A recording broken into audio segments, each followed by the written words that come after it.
family. My name is Vicki Dillard for African Diaspora News Channel. Thank you so much for tuning in, family. Now, you all know the old dead Black media is an absolute catastrophe and a setback and a stumbling block to the progress of foundational Black Americans. This is the reason why we often have to call them out, because too many of our people are taking their marching orders and their political strategies from people that have no intention to see us succeed and to overcome.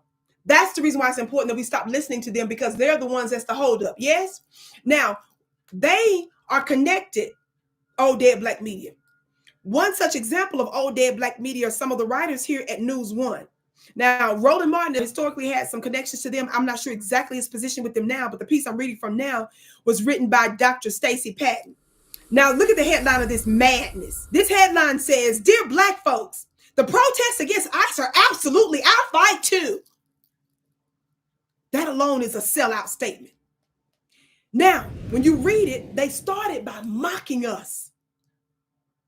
They started by essentially calling us unintelligent. And I say that because they said that if you study, and then they said if you really, really research, if you really, really study, that we will find out that this is our fight too when they come against the Latinos.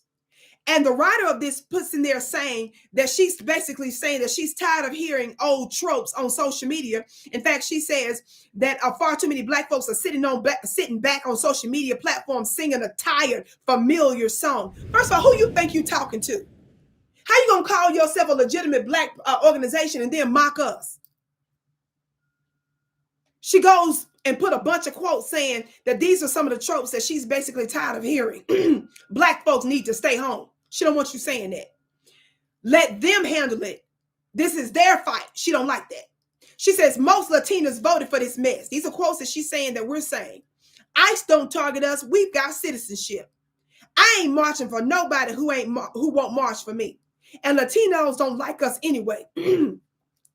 She says some other crazy things here as well, but she says here, but if you study history, and she says, I mean really study history, then you should already know that they never leave us alone, not for long. With her funny looking self, we don't need to really study history, and we don't need you to emphasize really studying history as if to say you really are the one that's a professor here.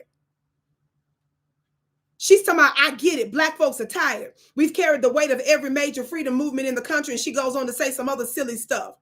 And she says what ICE is doing to migrants isn't just an immigration issue. It's white supremacist violence at its core. It's separating families. It's state violence. It's stalking and snatching people from homes and workplaces and making them disappear. It's caging children. And for Black folks in America, this should all feel deeply familiar. The white supremacist machine of state violence doesn't make distinctions based on citizenship status. Yes, it does, knucklehead. Joe Biden told us that before he took the oath of office, remember? He specifically told us that we're going to have to work with Hispanic people and that America is doomed, not only because of Black folks, but because white folks getting ready to be the minority.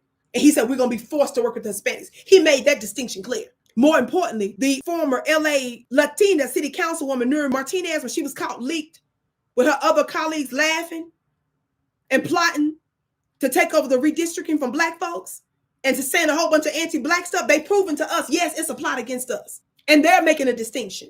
Now, everything I just read you right there where it says families separated. Black families have been separated. Some of the very ones of y'all that's sitting out here posting, and you got a Ray Ray and a Keisha in your own family that's behind bars, or that's still negatively affected because of the prison industrial complex. The hell we look like sitting up here chit-chatting about folks that violated the law, and you all talking about the crimes they committed was not that bad, when most of the people that's locked up that look like us, they're in there for negligible, non-violent, simple crimes that's messed up their lives, records, and they can't even get none of the assistance that y'all trying to give them.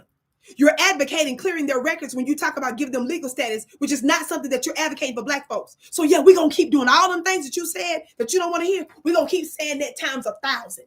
And we don't want to hear nothing about nobody talking about families separated when our families are still separated, and y'all still went to get bagels and coffees and yarned at the thought of that. I wish we would. As soon as we get all of us out and get us substance and tangibles, then perhaps we can address this. Until then, no amigos. My name is Vicki Dillard, beloved. Check out my website.